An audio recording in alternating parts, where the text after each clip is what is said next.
একেবারে নিঃস্ব হয়ে গেলে কোরআনের একটি দোয়ার আমল করেন, আল্লাহ পাক রব্বুল আলামিন আপনাকে সব কিছুর ব্যবস্থা করে দিবেন। আল্লাহ পাক রব্বুল আলামিন নিজে আপনাকে হেফাজত করবেন। অনেক সময় আমরা কঠিন বিপদে পড়ে যাই, যখন আপনি মনে করবেন যে আপনি একেবারে নিঃস্ব হয়ে গিয়েছেন, আপনার কিচ্ছু নাই, চাকরি নাই, আপনার খাবারের ব্যবস্থা নাই, তখন আপনি আমলটা করতে পারেন। ইনশাআল্লাহ আল্লাহ তাআলা চাকরির ব্যবস্থা করবেন এবং আল্লাহ পাক রব্বুল আলামিন আপনার জন্য থাকার ব্যবস্থা করবেন, খাবারের ব্যবস্থা করে দিবেন। বলেন সুবহানাল্লাহ।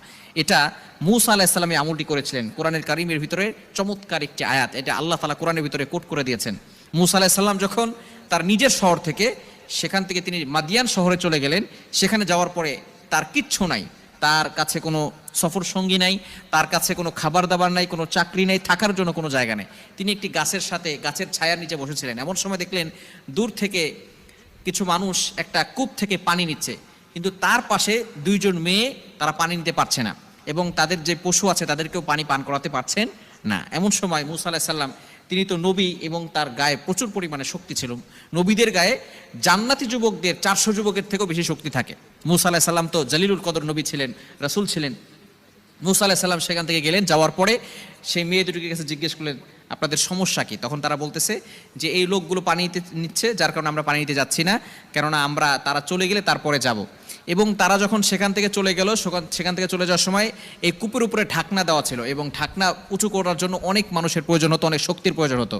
মূসা আলাইহিস সালাম একাই সেই উপরের ঢাকনাটা সরিয়ে দিয়ে সেখান থেকে তাদেরকে পানি নিতে সাহায্য করেছেন, সহযোগিতা করেছেন। এই সময় মূসা আলাইহিস সালাম এই গাছের নিচে বসে একটা দোয়া করেছিলেন। সেই দোয়াটার কথা হচ্ছে, রব্বি ইন্নী লিমা আনজালতা ইলাইয়া মিন খায়রিন ফাকির। চমৎকার একটি দোয়া, পবিত্র কোরআনুল কারীমের 20 নম্বর পারা 7 নম্বর পৃষ্ঠা 7 নম্বর লাইন, সূরা কসাসের 24 নম্বর আয়াতের শেষের অংশ।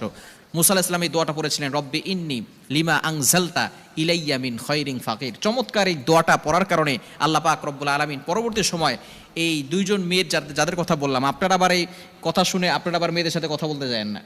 দুইজন মেয়ের কথা শুনে মূসা আলাইহিস সালাম, যখন দুইজন মেয়ে দেখলো যে মূসা আলাইহিস সালামের গায়ে প্রচুর পরিমাণে শক্তি আছে এবং তাদেরকে সাহায্য করেছে, সহযোগিতা করেছেন, তখন এই দুইজন মেয়ে ছিল শোয়েব আলাইহিস সালামের কন্যা।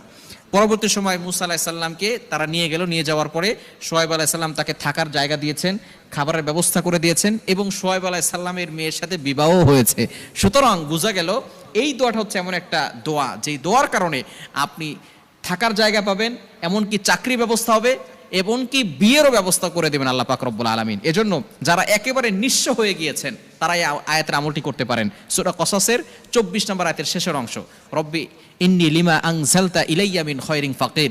এই দোয়াটা যত বেশি পড়বেন আল্লাহ পাক রব্বুল আলামিন তত বেশি আপনাকে দারিদ্রতা থেকে মুক্ত করবেন এবং সকল ধরনের বিপদ থেকে আল্লাহ পাক রব্বুল আলামিন হেফাজত করবেন। দোয়াটির অর্থ হচ্ছে, রব্বি, হে আমার রব, ইন্নী লিমা আনজালতা ইলাইয়া মিন খায়রিন ফাকির, আপনি আমাকে যে সাহায্য করবেন, সাহায্য আমার উপরে নাজিল করবেন, আমি তার প্রতি মুখাপেক্ষী। অর্থাৎ আপনি আমাকে যেটা দিবেন আমি তার প্রতি মুখাপেক্ষী অবস্থায় আছি।